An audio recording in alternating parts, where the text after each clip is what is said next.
औज़ुबिल्लाहिमिनश्शैतानिर्रजीम बिस्मिल्लाहिर्रहमानिर्रहीम। अस्सलाम वालेकुम व्यूअर्स, उम्मीद करते हो आप सब खैरियत से होंगे। अल्लाह के हुक्म से मैं भी बिल्कुल ठीक ठाक हूँ। आज हम एक और न्यू रेसिपी के साथ आए। आज मैं बनाने लगी हूँ दाल माश, बिल्कुल ढाबा स्टाइल में इसको बनाऊँगी। बहुत मज़ेदार ये रेसिपी होने वाली है, तो रेसिपी अपने एंड तक देखनी है। तो चलिए वीडियो स्टार्ट करते हैं। दाल को बॉयल होने के लिए मैंने रख दिया था, तकरीबन आधा घंटा पहले मैंने दाल को भिगोया, फिर उसके बाद इसको बॉयल होने के लिए रख दिया है। तकरीबन 25 मिनट हो गए हैं और दाल काफ़ी हद तक गल गई है, लेकिन इसको हम 30 मिनट तक गलाएंगे। तो दाल का जो पानी है वो देखें थोड़ा सा ड्राई हो गया है और दाल भी अच्छे तरीके से गल गई है। कोई नमक वगैरह मैंने इसमें ऐड नहीं किया। मैं आपको चेक करवा देती हूँ कि दाल अच्छी तरह से, ये देखें एक दाना लेके जब मैंने चेक किया तो दाल अच्छी तरह से गल गई है। तकरीबन 90% तक दाल गल गई। तो चलें अब इसका मसाला तैयार कर लेते हैं। कढ़ाई में 1 कप मैंने ऑयल शामिल किया है। इस दाल में ऑयल थोड़ा सा ज़्यादा शामिल होता है, क्योंकि खड़ा मसाला जो होता है वो बहुत ज़्यादा अच्छा लगता है। कुटा हुआ लहसुन डाल रही हूँ मैं इसमें 1 चम्मच के करीब।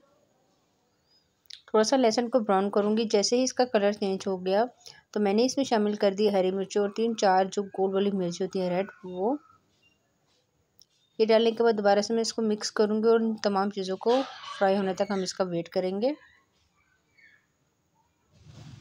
जी, तो कितना खूबसूरत कलर इसका चेंज हो गया। अब मैं इसमें टमाटर का पेस्ट डाल दूँगी। फ्रेश टमाटर का पेस्ट मैंने शामिल किया है। 2 अदर टमाटर लिए थे और उनका मैंने पेस्ट बना लिया है। ये डालने के बाद अच्छी तरह से इसको मिक्स करूँगी। टमाटर डालने के बाद थोड़ा सा पानी हो जाता है, आपको पता है। इस चूल्हे की फ्लेम को हाई करते हुए आपने इसको पकाना है। जी, तो ये अच्छी तरह से ये आप देख सकते हैं कि टमाटर का जो पानी है वो ड्राई होना स्टार्ट हो गया है। अब हम इसमें कुछ मसाले शामिल कर लेते हैं।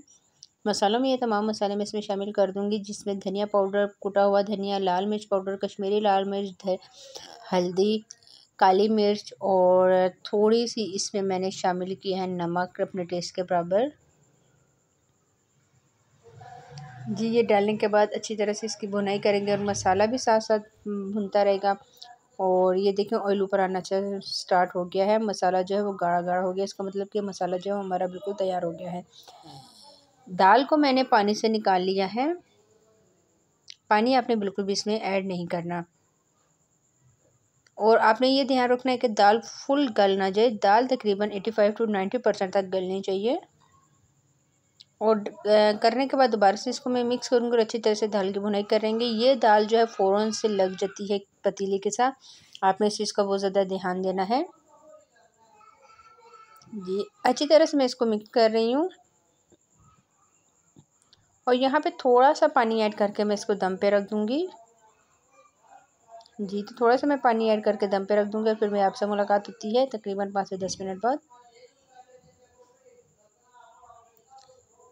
जी, तो ये मैंने अभी इसको दम पे रख दिया है।